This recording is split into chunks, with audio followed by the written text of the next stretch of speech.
안녕하세요. 한국폴리텍대학교 스마트전기과의 민찬식 기술사입니다.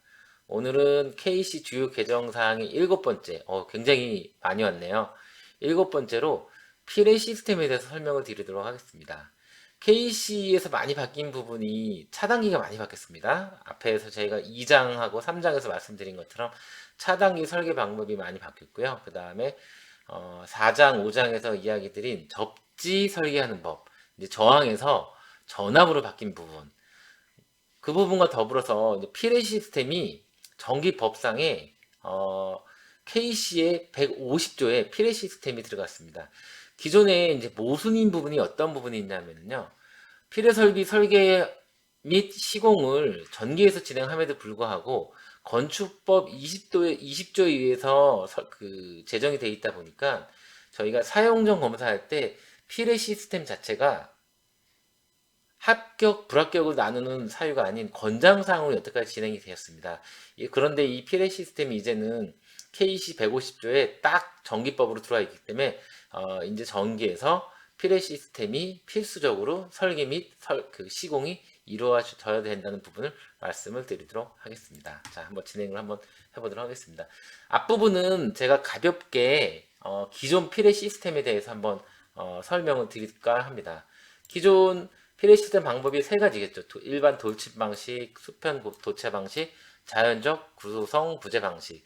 이 자연적 구성 부재는 인하도선을 자연적 구성 부재, 즉 철근이나 철콘으로 대신 사용할 수 있는 조건입니다. 하지만 모든 노출 도전성 부위라고 해서 모두 자연적 구성 부재로 쓸 수 있는 건 아니고요. 이 부분이 재질에 따라서 두께에 따라서 규정이 되어 있기 때문에 저희가 도체라고 해서 모두 자연 구성 부재를 사용할 수는 없다. 자, 또 하나 돌침 방식이라는 게 이 회전 반경이 이렇게 되는 거죠. 예를 들어서 뭐 4등급이 같은 경우는 이제 뭐 60도, 2등급 같은 경우는 뭐 30도. 이 범위 내에서 이제 보호를 하는 가장 일반적인 방식이니까 이 부분은 간단하게 넘어가도록 하고요. 자, 이제 본격적으로 이제 필의 시스템 설계에 대해서 한번 들어가 보도록 하겠습니다. 자, 여기서 저희가 알아야 될 것은 레벨이라는 게 있는데요. 레벨이 굉장히 필의 시스템에서는 중요한 역할을 하죠. 레벨 1, 2, 3, 4 이렇게 되어 있는데요. 자, 이 레벨에 따라서 필의 시스템의 설계 방법이 틀리고요. 인하도선의 간격이 틀리고 또 메쉬의 간격이 틀려지게 됩니다. 그럼 이 1, 2, 3, 4를 쉽게 구분하는 방법을 말씀드리면은 일단 저희가 살고 있는 아파트, 학교, 오피스텔, 일반 빌딩들, 즉 사람이 상주하는 일반적인 거주지다 그러면은 4등급으로 보시면 됩니다. 4등급. 그 다음에 1등급은 저는 1등급 설계를 해본 적이 없고요. 가장 큰 피해가 우려되는 건축물이라고 하는데 원자력 발전소 정도라고 가정을 하고요. 저희가 보통 정유공장이나 주유소 같이 가연성, 폭발 물질을 제조, 취급하는 장소는 통상적으로 2등급을 많이 사용하게 됩니다. 그래서 여기서 다시 한번 정리를 해드리면 필의 등급이 1, 2, 3, 4로 되어 있는데 가장 일반적으로 사람이 일반적으로 상주하는 건물은 4등급. 자, 그 다음에 석유화학 공장이나 발전소처럼 뭔가 가연성 가스, 가연성 물질이 있는 지역은 통상적으로 2등급을 쓰게 됩니다. 이 등급에 따라서 보호 반경도 틀리고요. 인하도선의 간격도 틀려지게 되기 때문에 보호 레벨은 중요한 요소라고 할 수 있습니다. 즉 2등급이냐 4등급이냐 사람이 주로 상주하는 일반 건물은 4등급 위험성 물질을 뭔가 폭발성 위험성 물질을 갖고 있는 건축물은 2등급. 요 정도 구분하셔도 1등급하고 3등급은 잘 사용하지 않기 때문에 요 두 가지로 구분을 하시면 되겠습니다. 자, 필에는 크게 수레부, 인하도선, 접지 시스템 이렇게 나뉩니다.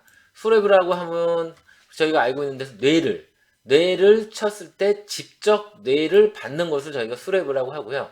이 수레부에는 세 가지 방법이 있습니다. 저희가 기존에 가장 전통적으로 쓰던 보호각법, 가장 최근에 일반적으로 많이 쓰고 있는 회전구체법, 이론적으로 가장 완벽한 방법이 바로 메시법입니다. 메시법이라 하면 건축물의 지붕을 우리가 건축물 하부에 설치하는 메시도체처럼 쭉 이렇게 메시도체식으로 나열을 해주는 게 바로 메시법이라고 하겠습니다. 가장 좋은 방법이긴 하지만 여러 가지 경제적인 부분을 고려해서 저희가 잘 쓰지는 않는 방법이고요. 기존 방법으로는 보호가격이 제일 많이 썼고요. 최근 일반적으로 설계할 때는 전부 다 회전구체법으로 사용을 하고 있습니다. 제가 여기서 보호가격에 대해서 회전구체에 대해서 메시법에 대해서 설명을 드리는 것보다 오늘은 KEC에서 가장 크게 바뀐 부분에 대해서 뒤에 쭉 나올 겁니다. 그 부분은 중점으로 설명을 드리도록 하겠습니다.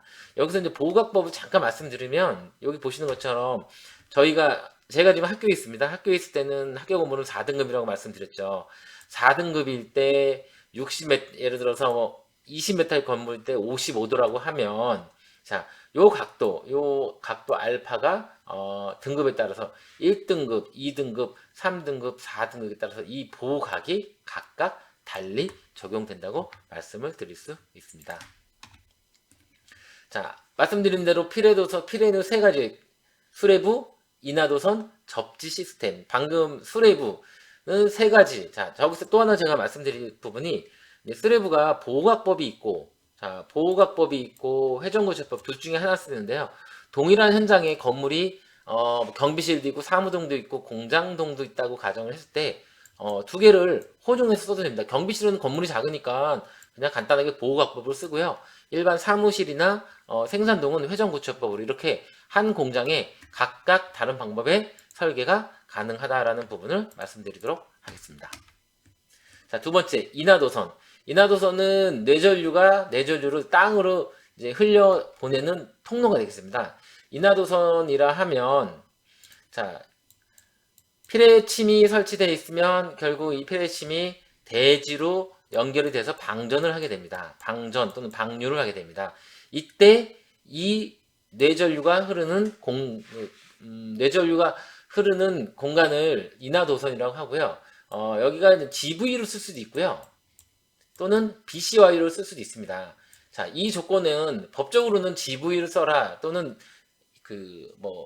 GV를 써라 또는 BC를 써라라고 규정은 안 돼 있습니다.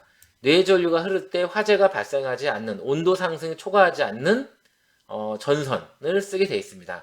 그래서 기술적으로 본다면 오히려 GV보다 BCY가 더 좋다고 할 수 있습니다. 왜냐하면 GV 케이블의 허용 온도를 초과하게 되면 이 피복에서 화재가 발생할 수 있습니다. 이 화재가 발생할 수 있기 때문에 안전성 측면에서는 GV보다 BC가 더 적당하다라는 부분을 말씀을 드리겠습니다. 자, 여기 보시면 전기 저항이 0.25ohm이 될 경우는 인하도선을 저희가 알고 있는 구조체, 철근이나 철골로 대체가 가능하다고 되어 있습니다. 자, 그렇다면 여기서 이 인하도선을 안 쓰고 철근이나 철골은 어느 건물이든 다 돼 있습니다. 철근이나 철골이 없는 건축물은 대한민국에 없습니다. 그러면 인하도선을 그걸로 대체가 가능하냐? 예, 대체가 가능합니다. 하지만 조건이 있죠. 전기저항이 0.25ohm 이하라고 가정을 되는데 건물이 준공하고 나서 0.25ohm이 안 될 경우에는 공사 준공이 안 되겠죠. 감리가 안 되겠죠. 그래서 0.25ohm이 확실하지 않기 때문에 저희가 일반적으로 인하도선을 사용하는 경우고요. 추가 자료, LH에서 발행한 기술 자료에 보면 20층 아파트에 인하도선의 전기 저항을 측정을 한 데이터가 있습니다. 그 데이터에 의하면 0.25ohm이 안 되는 경우도 약 20%에서 30%, 많은 경우는 40%까지 발생을 합니다. 그렇기 때문에 저희는 전기 저항이 0.25ohm을 보증할 수 없기 때문에 일반적으로 인하도선은 한다라고 말씀을 드리도록 하겠습니다. 자, 인하도선의 간격이 법적으로 이렇게 정해져 있죠. 자, 저희가 가장 많이 쓰는 4등급으로 한번 예를 들어볼까요? 4등급의 20m라는 의미가 어떤 의미냐 하면요. 인하도선에 뇌전류가 흐르면 자속이 발생을 합니다. 자, 보시는 것처럼 인하도선이 쭉 있고요. 인하도선에 뇌전류가 발생을 흐릅니다. 이렇게 되면 이 전류 I에 의해서 저희는 자속이라는 게 형성이 됩니다. 이 자속에 의해서 통신선의 유도 장애나 저희가 알고 있는 통신 장비들의 고장을 발생을 하게 되는 겁니다. 그래서 이 자속을 감소시키기 위해서 저희가 최소 복수 2개소 이상으로 인하도선 설계 시공을 하게 됩니다. 자, 인하도선 2개 내리게 되면 이때 뇌전류는 이렇게 흐르고 이렇게 흐르게 됩니다. 그래서 I1 같은 경우는 이렇게 자속이 형성되고요. I2 같은 경우는 이렇게 자속이 형성이 됩니다. 자속이 형성이 돼서 이 I1과 I2가 서로 상쇄가 돼서 이 자속의 크기가 이렇게 되는 것이 아니고 굉장히 작아지게 되는 것입니다.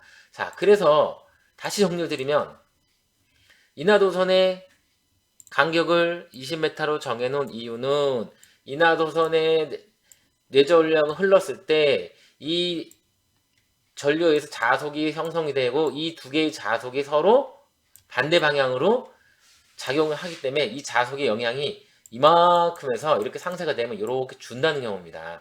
그래서 인하도선 간격을 20m로 고정을 했고요. 만약에 이 20m라는 거리가 떨어졌다고 가정을 하면 이렇게 있고 20m가 이렇게 떨어지면 이 I1에 의한 자속이 이만큼 형성이 되고요. I2에 의한 자속이 이만큼 형성이 되는데 서로 간섭이 안 됩니다. 그래서 상쇄가 안 되는 거죠. 그렇기 때문에 본연의 역할을 못 합니다. 그래서 이렇게 인하도선의 간격이 정해져 있고요. 필의 등급이 자, 보시는 것처럼 필의 등급이 높을수록 인하도선의 간격도 작아집니다. 그래서 인하도선은 2등급에 비해서 4등급이 간격이 2배가 되는 거죠. 10m, 20m. 자, 이렇게 해서 인하도선에 대한 부분은 설명을 드렸고요. 자, 세 번째, 접지 시스템. 자, 접지 시스템이라 하면 저희가 알고 있는 메시 접지입니다. 수레부 인하도선 접지 시스템으로, 접지 시스템을 알고 있는 저희가 메시 접지죠? 이렇게 메시 접지가 되어 있으면 인하도선이 메시 접지에 연결이 돼서 뇌전류가 흐르게 되면 대지로 빠른 방전을 해서 이 자속에 의한 영향을 최소화한다. 이 자속에 의한 영향을 최소화한다는 얘기는 통신선 또는 전자통신 장비의 영향을 최소로, 즉 피해를 최소로 한다고 할 수 있습니다. 그래서 저희가 메시도체에 보통 침상 접지봉을 일반 접지봉과 별개로 시설하는 이유는 이 방전 속도를 빠르게 하고 이 뇌전류가 흐를 경우는 주파수가 상용 주파수가 아닌 고주파, 즉 주파수가 올라가게 됩니다. 주파수가 올라가게 되면 상용 주파일 때 접지 저항이 예를 들어 15ohm이라고 하면 이상 상태, 과도 상태에서는 이 15ohm이라는 값이 올라가게 됩니다. 그래서 여러 가지 문제가 발생하기 때문에 이 침상 접지봉으로 빨리 방전을 시켜서 이 주파수가 올라가더라도 접지 저항이 크게 변동되지 않게끔 저희가 설계 및 시공을 진행하고 있습니다. 자, 기초 접지극이라고 하면 저희가 용어가 이렇게 말씀드린 대로 건축물의 기초에 콘크리트 내부에 설치된 접지극을 기초 접지극이라고 합니다. 근데 여기서 제가 이제 중요한 거, 자, 여기서부터가 이제 본격적으로 이제 중요한 내용입니다. 기존에는 이런 규정이 있었을까요? 없었을까요? 기존에도 있었습니다. 기존 IEC에 이런 규정이 있었는데 저희가 필의 설비 설계 자체가 사용전 검사에서 의무사항이 아니고 권장사항, 즉 건축법 20조에 해당되다 보니까 이런 부분이 있었음에도 불구하고 설계할 때 많이 저희가 간과한 부분이 있습니다. 자, 인하도선의 보폭 전압에 대한 대책이 세 가지가 있습니다. 이 얘기를 조금 더 쉽게 말씀드리면 인하도선에 뇌전류가 흐르면, 자, 보시는 것처럼 인하도선에 뇌전류가 흐르면 이쪽에는 GPR이 형성됩니다. 대지전이가 상승이 되게 됩니다. 이 대지전이가 상승이 되면 이 근처에 만약에 뭐 홍길동 씨가 여기서 볼일을 보고 있으면 이 전이 상승에 의해서 내가 아무런 행위를 하지 않은데도 이 접촉 전압 때문에 접촉이 아니죠. 이 보폭 전압에 의해서 제가 감전 사고가 발생할 수 있습니다. 그래서 인하도선의 보폭 전압에 대한 대책을 이 KC에서 세 가지를 규정을 하고 있습니다. 자, 즉 인하도선에서 3m 이내에는 접근하지 못하게 하라. 근데 좀 현실적으로 불가능하죠. 인하도선 내린 데 옆에다가 펜스를 치거나 화단을 만들어서 인위적으로 3m를 접근할 수 없게 하는 것은 굉장히 어려운 조건이고요. 두 번째, 10개의 인하도선을 내린다. 즉 인하도선을 하나 내리는 것도 아니고 2개, 4개가 아니고 인하도선을 10개를 내리는 겁니다. 인하도선을 10개 내리면 이 값이 전부 다 병렬로 해서 작아지겠죠. 그렇기 때문에 보폭 전압에 대한 영향이 최소화됩니다. 또는 세 번째, 사람이 서 있는 바닥의 저항이 100kΩ 이상이어야 됩니다. 이렇게 되면 감전의 우려가 줄게 됩니다. 이 100kΩ이라는 얘기는 아스팔트 5cm 또는 아스팔트 15cm, 그 다음에 콘크리트 5cm 정도에 만족하는 겁니다. 그래서 이 세 가지 조건이 다 만만치가 않습니다. 그래서 이 세 가지 조건 중에 하나라도 만족을 해야 되는데 이 세 가지 조건 중에 어느 한 곳도 만만한 게 없습니다. 이 세 가지 조건을 만족하지 못할 경우에는 등전이를 하라고 법대로 KH에 이렇게 규정이 되어 있습니다. 자, 처음 보셨는지 모르겠지만 지금 말씀드린 것처럼 인하도선에 대한 대책을 세 가지가 반드시 세워야 된다라는 부분을 말씀드리도록 하겠습니다.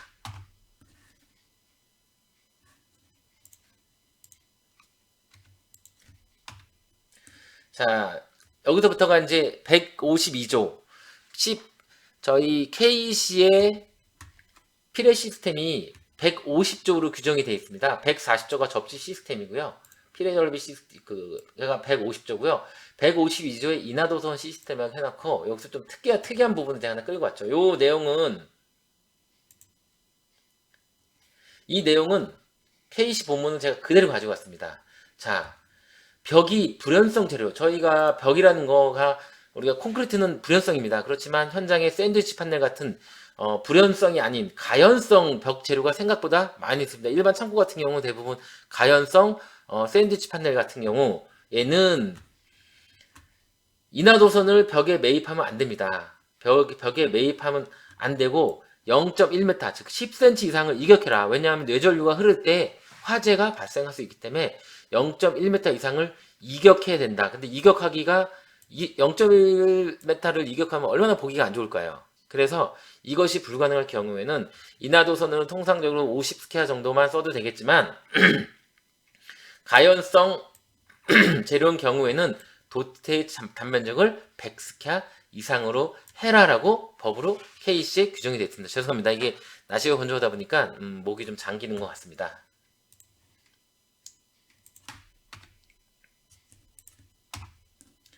자, 이번에는 내부래 보호 시스템이라는 용어를 아마 처음 보셨을 거예요. 저희가 여태까지 알고 있는 피레 시스템은 외부 피레 시스템이고요.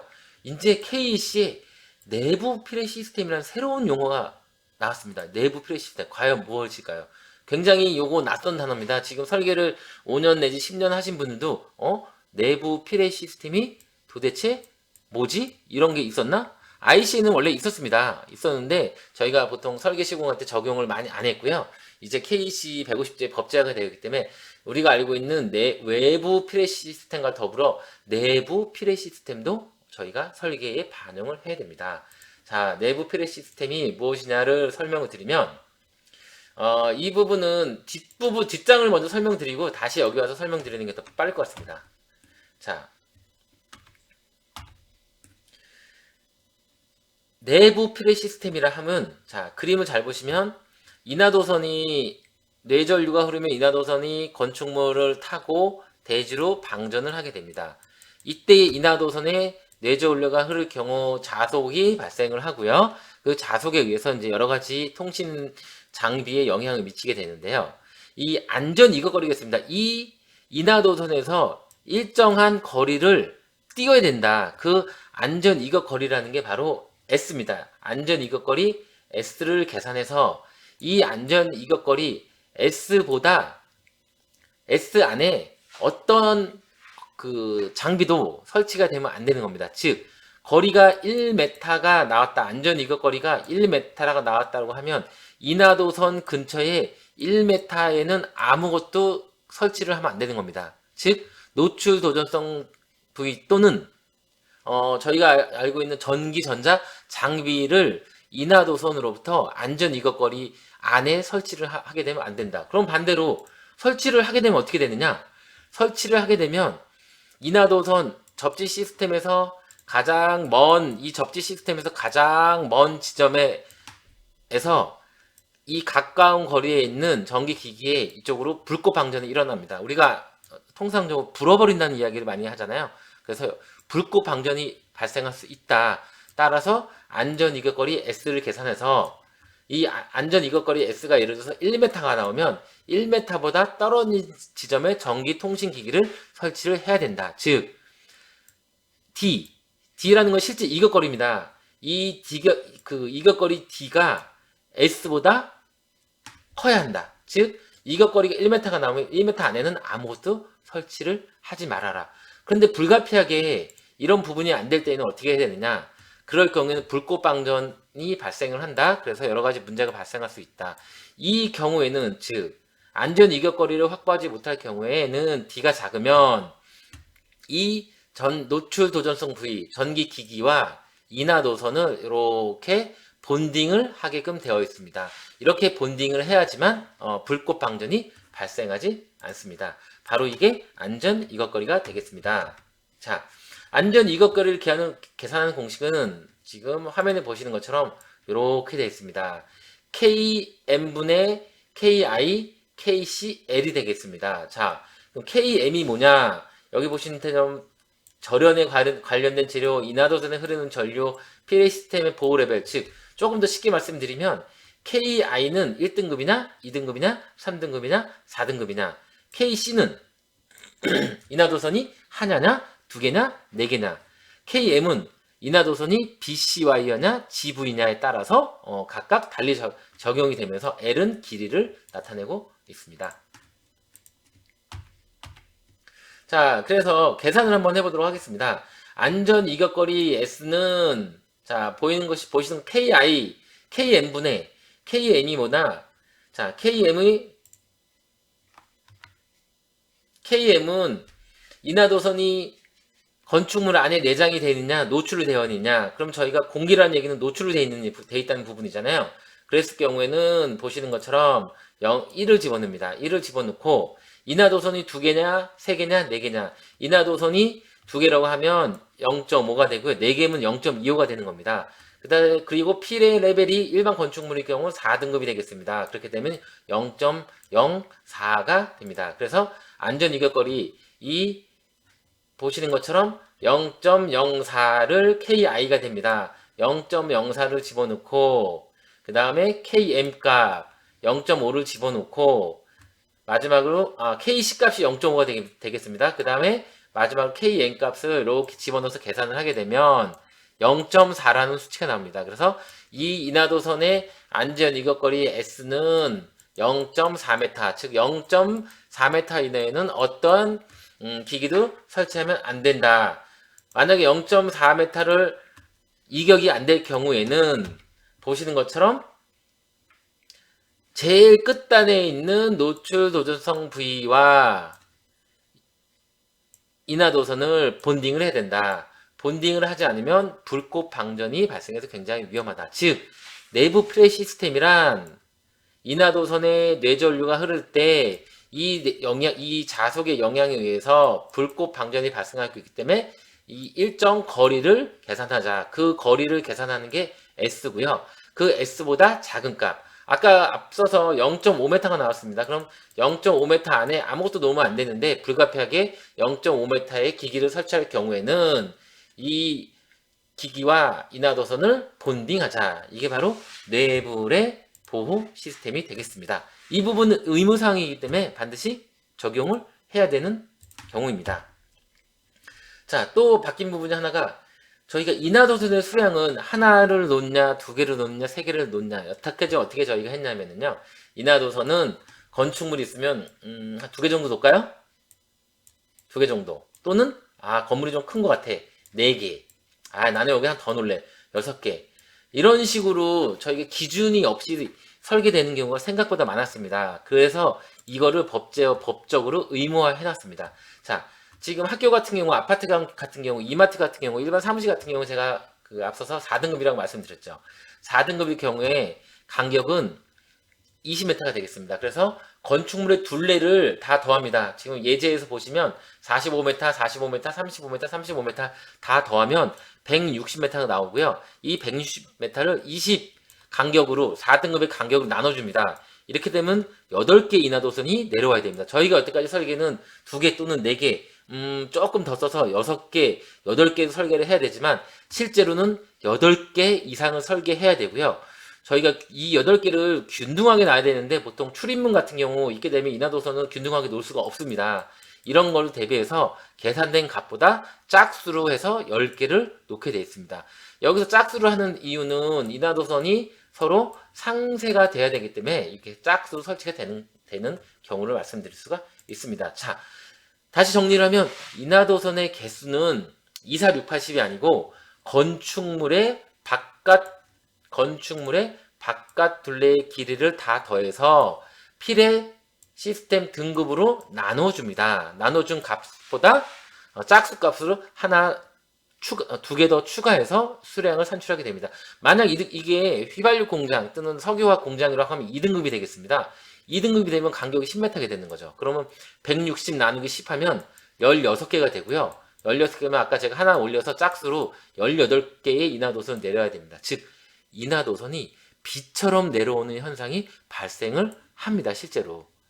이렇게 인하도선이 수량이 많아질 수밖에 없다. 그래서 기존에 저희가 인하도선의 수량을 굉장히 적게 했는데 이제는 건축물의 둘레 나누기 필의 시스템의 등급에 따른 간격으로 인하도선 수량을 계산을 해야 됩니다. 자, 지금 벌써 25분이 됐네요. 자, 오늘 강의 드린 부분을 최종적으로 한번 정리를 드리면 필의 시스템의 설계가 K20 150조에 신설이 돼서 이제는 건축법이 아닌 전기법에 의해서 설계 시공의 의무사항이 되었다. 그 중에 크게 바뀐 부분은 내부의 보호 시스템이라는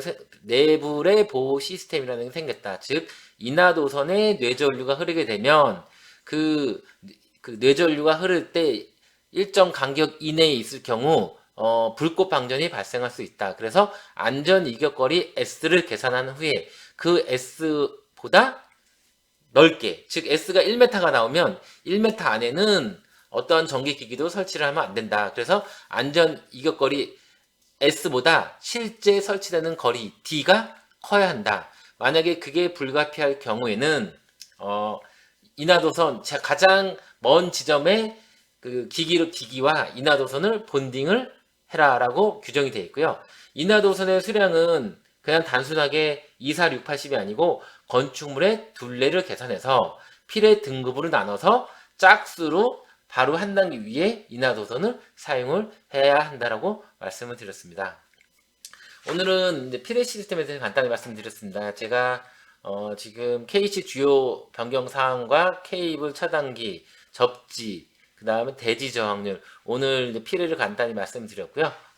KC 부분이 지난주에 또 안전공사 사용정 검사 지침이 바뀌었죠. 그 부분까지 좀 나중에 정리해서 계속 진행 드리도록 하겠습니다. 자, 오늘 7번째 필의 시스템 설계에 대해서 오늘 강의를 마치도록 하겠습니다. 자, 다음에 또 뵙겠습니다.